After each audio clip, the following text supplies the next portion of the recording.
Bharatiya Janata party के प्रवक्ता संबित पात्रा फर्जी टूल किट में फंसते ही जा रहे हैं।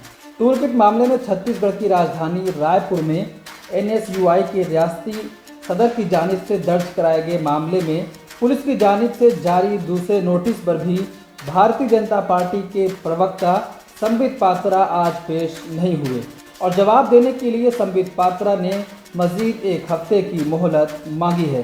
रायपुर के सिविल लाइन पुलिस स्टेशन के इंचार्ज को संबित पात्रा के वकील की जानिब से पुलिस को भेजे गए ईमेल में पेश न होने से मजबूरी का इजहार करते हुए पूछगछ में शामिल होने के लिए एक हफ्ते का मजीद वक्त मांगा गया है।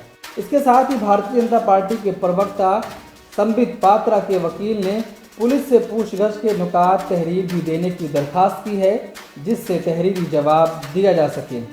आपको बता दें कि इससे पहले 22 मई को सिविल लाइन पुलिस स्टेशन के इंचार्ज ने ईमेल के जरिए संबित पात्रा को भेजे गए नोटिस में दफ़ा 505, 504, BC 469 के तहत उसके खिलाफ दर्ज जुर्म में 23 मई को शाम 4 बजे तक थाने में ज़ाती तौर पर या वीडियो कॉन्फ्रेंसिंग के जरिए मौजूद रहने को कहा गया था।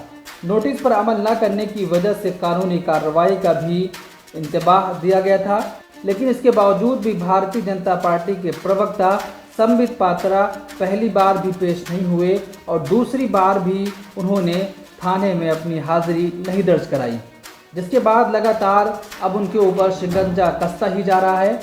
रायपुर की पुलिस ने कहा है कि अगर पेश नहीं होते तो उनके ऊपर कानूनी कार्रवाई भी की जाएगी।